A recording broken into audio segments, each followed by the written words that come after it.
Good evening, everybody. This is Jackie J, the AP Media Specialist for Mrs. Hamilton's fourth period class, here to tell you what went down on the first day of the trial. Prosecution witnesses were called one by one to the stand, all except Amanda, the child laborer. Although she couldn't participate today, what she has to say for tomorrow should be interesting. 2 minutes. I'll just go Prosecution, tomorrow. wait. Are you okay with waiting till tomorrow? Yeah, because mine, it's gonna be good, guys. What's also interesting is that the attorney's opening statements already showed how persuasive both sides of the story could be. Not to mention how Mr. Burks and Miss Pusateri's conversation definitely made it seem like the defense and prosecution were determined to win this. This is definitely not going to be a one-sided steamroll.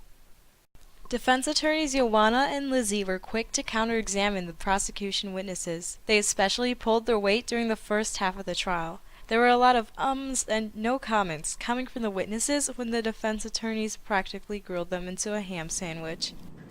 No comment. Mr.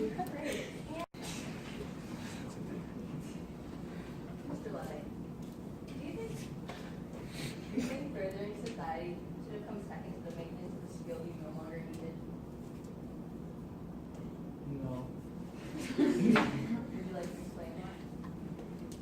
No. So, low-wage workers who were at the same level as you were hurting them just because they were working on machines trying to do the exact same thing as you, but make a living and support their family. Correct. Thank you. Population. This disproves the theory that you worked on during your lifetime. How does it feel to know your life's work is wrong?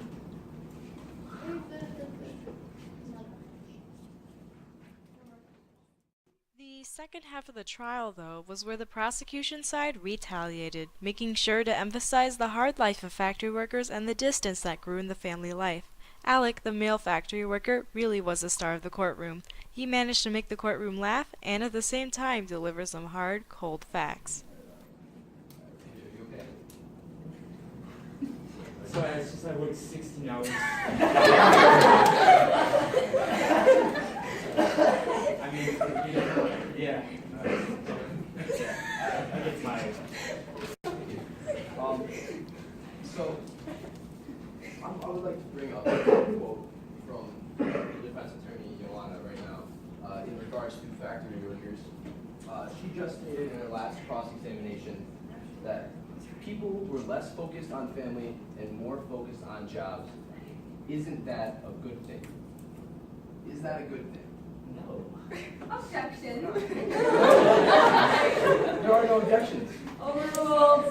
I prefer to stay home with my family and spend time with my kids, but I'm too busy working at the factory to make a living. So, the first half of the trial goes to the defense and the second to the prosecution. This is still anybody's game. Glad to report day one of the trial of the Industrial Revolution. This is Jackie J signing off. Does it work? Yeah? Okay. But wouldn't providing for your family and working those necessary hours be better than spending time with your family and letting them starve on the streets? Well, that's the thing. It wasn't fair. Like, we weren't getting paid enough. We should have been paid. Please explain to us what your working conditions were. Well, it was really hot and steamy every day. Order.